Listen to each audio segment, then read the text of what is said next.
पूजन झाल्यानंतर वंदन झाल्यानंतर गवळणीचा भाग असते, गणानंतर गवळणीचा भाग असते. गवळण कशाला म्हणतात याचाही अर्थ कळला पाहिजे, गण कशाला म्हणतात हे समजलं पाहिजे. मराठी वाङ्मयाच्या शब्दकोशानुसार गणाचा अर्थ होते लोकांचा समूह म्हणजे गण. त्या गणाचा नायक ज्याला आपण मान देतो तो गणनायक, तो मुख्य व्यक्ती, तो झाला गण आणि बाकी त्याचे सहकारी, असा गणाचा अर्थ आहे. मग त्या ठिकाणी तुम्ही आपल्या आईवडिलांची पूजा करू शकता, आपल्या गुरुजीची पूजा करू शकता, तुमच्या आदरणीय जो कोणी असेल त्याची पूजा करू शकता. आणि म्हणून गवळण म्हणजे काय, ग अधिक वळण. व्याकरणानुसार गवळणीचा अर्थ करा तर नवरा बायकोला म्हणते, अगं ये तू स्वतःला अशी वळण लाव, कामा कष्टाची कामाधंद्याची तू स्वतःला अशी वळण लाव की ज्याच्यामुळे तुझा माझा संसार सुखाचा होईल. हा गवळणीचा अर्थ आहे. मग त्याची बायको दही दूध विके, कलमची फळे विके, कांची काही विके, परंतु करते फक्त उदरनिर्वाहासाठी. आणि म्हणून मी ही गवळण सादर करतो. बघा,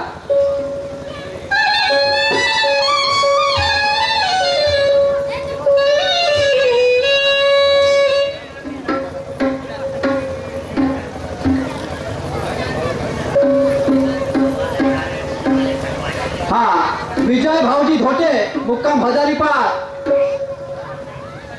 पोलीस हेड कॉन्स्टेबल यांच्याकडनं आमच्या मंडळात 10 रुपयाचे बक्षीस मिळालं. आमच्याकडून त्यांना सततचे प्रणाम, लाख लाख रुपये धन्यवाद.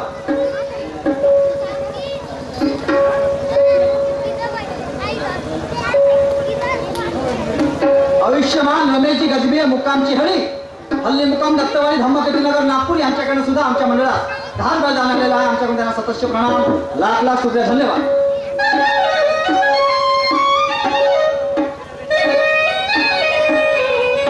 काय करता भाऊ, मी जगाच्या घरची जेव्हा परिस्थिती पाहतो तेव्हा माझ्या घरचं रडगाणं मला आठवतं आणि असं वाटतं की माझ्याच घरी असं काय.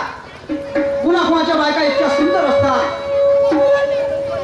इतका पतीचा साथ निभवतात, परंतु आमच्या घरी असं एक बुजारण आहे की आम्ही सांगावं एक तर ते करते दुसरं, खरं सांगा तर ते खोटं म्हणते आणि खोटं सांगा तर खरं म्हणते, अशी परिस्थिती आहे. पण काय करता, बैल नाही भाई की बदलवला या बाजारातला त्या बाजारात निराण विकून टाकला. बायको ही लग्नाची जीवनसाथी असते आणि म्हणून तिला बदलवता येत नाही, तिच्यामध्ये विचारानं परिवर्तन मात्र करता येते. आणि त्यासाठी इथे शहाणे अडाणी लोक आलेले आहेत. मी माझ्या घरची पत्नी मी आपल्यासोबत घेऊन आलो. असं वाटतं की तुमच्या विचाराने माझ्या पत्नीमध्ये जर काही परिवर्तन झालं तर माझी जिंदगी सुखाची होईल. आणि म्हणून आवाज देऊन पाहतो.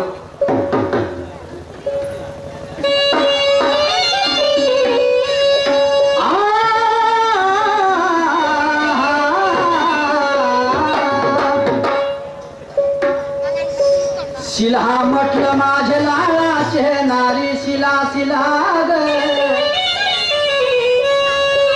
शिला ग शिला ग माझे लालाचे नारी, शिला शिला ग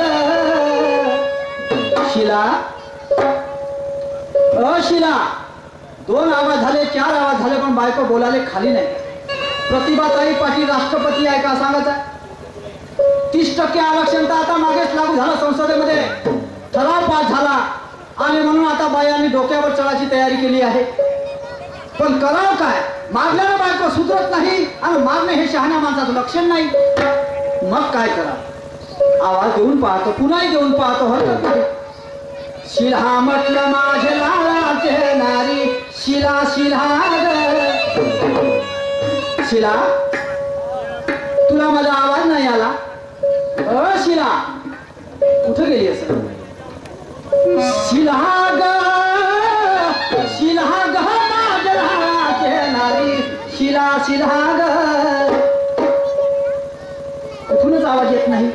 घरी आहे का नसेल. शिला, अगं शिला.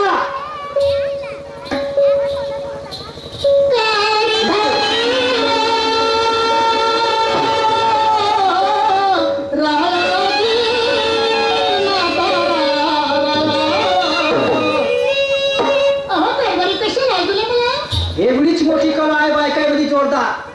कसाही माणूस ताऊन तपून येऊ द्या ना, तिनं राया पती नाथा वगैरे म्हणलं का माणूस थंड.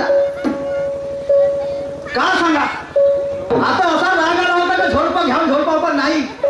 बायको बोलली प्रेमानं म्हणून म्हणलं गरम खाणं बेकार आहे शिला. इतके आवाज झाले, कुठे गेले होतीस का तू? अहो मी मागच्या खोलीमध्ये कामे करत होती. मागच्या खोलीतले काम करशील ना समोरच्या खोलीतले कोण करतील? अहो समोर बी करते मागचं बी करते. दोन्हीकडचे करतेस का? हुशार बायको आहे शिला. मला सांग, 15 दिवसापासून तू बोलत नव्हती, हरकत नाही. आज बोललीस मोठं भाग्य समजतो, पण मला एक मनात आहे. सांगा ना. सकाळी सकाळी तयारी करची. अहो मी चालली कडमेसरला. कडमेश्वरला काय? 14 एप्रिल निमित्त नाही का हा. तिथं रॅली निघणार आहे. रॅली निघणार आहे हा. तर मग काय रॅलीचं तुला अध्यक्ष बनवलं का काय केलं? मी जाणार आहे जयंतीला. जयंतीला जाणार आहे? हो ना. रॅलीमध्ये सहभागी व्हायला हो. चांगली गोष्ट आहे शिला, पण एका दगडात 2 पक्षी मारावे असं शहाण्याचं म्हणणं आहे.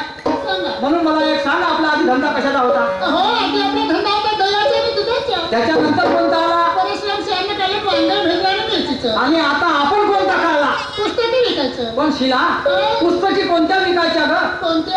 अगं जिजामातेला शिवाजी महाराज कसा घडवला हो ना. आलं लक्षात? सावित्रीबाई फुलेनं महात्मा ज्योतिराव फुलेच्या खांद्याला खांदा लावून समाजकार्य कसं केलं आलं लक्षात? अहिल्याबाई होळकरनं पेशव्यांची मने वळवून इंग्रजांसोबत मराठ्यांच्या बाजूने लढायला लावलं, एवढं महत्वाचं कार्य तिने केलं. बरोबर आहे. आलं लक्षात? रमाबाईनं बाबासाहेबाला बाबासाहेब बनवून दाखवलं, समजलं? जीवनात संसाराचा संपूर्ण भार आपल्या आपल्या अंगावर घेतला. आणि अशा स्त्रियांचं व्यक्तिमत्व, त्यांचं जीवन चरित्र, राष्ट्रसंताची ग्रामगीता, ज्ञानेश्वराची ज्ञानेश्वरी, आलं लक्षात? हो ना. असे विचाराची पुस्तकं आम्हाला या समाजामध्ये विकायची आहेत. पोटोबाई होईल ना विठोबाई होईल, काय म्हणणं आहे तुझं? बरं दे ना. खरं का? हो ना. तू खरंच जाऊन आलीस का हो, मला? जाऊन आली. मग गठ्ठा देऊ? दे पुस्तक. खरंच का? दे.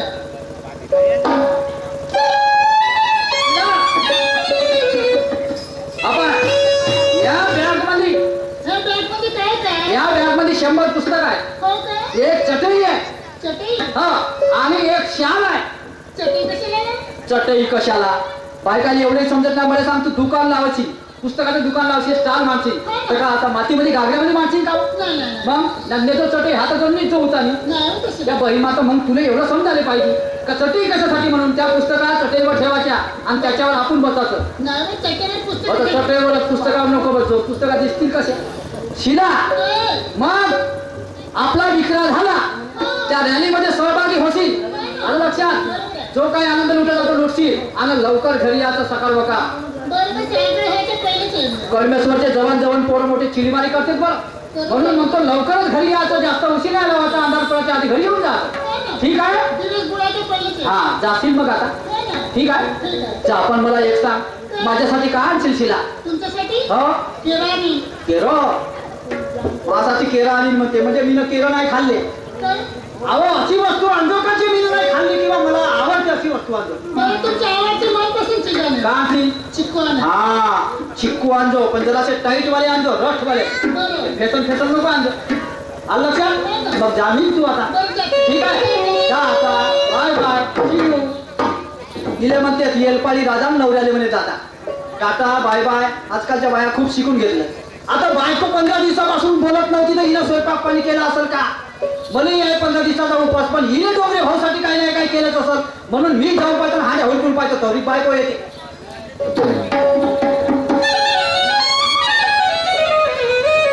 काय सांगू बाई? काय सांगू बाई? जाते म्हणायचं माझ्या नवऱ्याला मस्त गजाच्या वाणी खुशी आली बाई.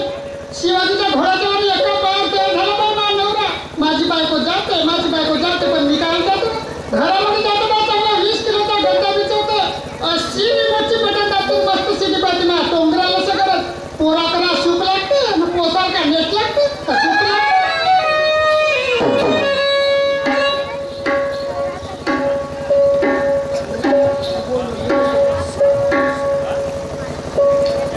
बायको नाही गेली, घरच्या घरीच बडबड करून राहिली.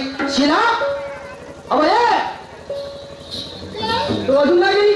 अहो काय सांगू, काहीतरी जाते म्हणाली. हा, मग काय झाला? जाते म्हणाली, घराच्या बाहेर निघाली. हा. 2-3 पावलं टाकली, माहित नाही माझ्या वेळी काय हो गया तो. न जाने क्या होगायचं म्हणजे एका हिंदीवर आलीस ना. हो का ना. झालं का? हो पेट में गडबड है. पेट में गडबड आहे. आजकालच्या डॉक्टरचं काही खरं नाही. कमीत कमी 7 वर्ष झाले भाऊ ऑपरेशन केलं, पण तरी पोटात गडबड आहेच म्हणते. मी मला यंदा निवडणुकीला उभा राहीन, पण त्याला चुकला चान्स. हो बा?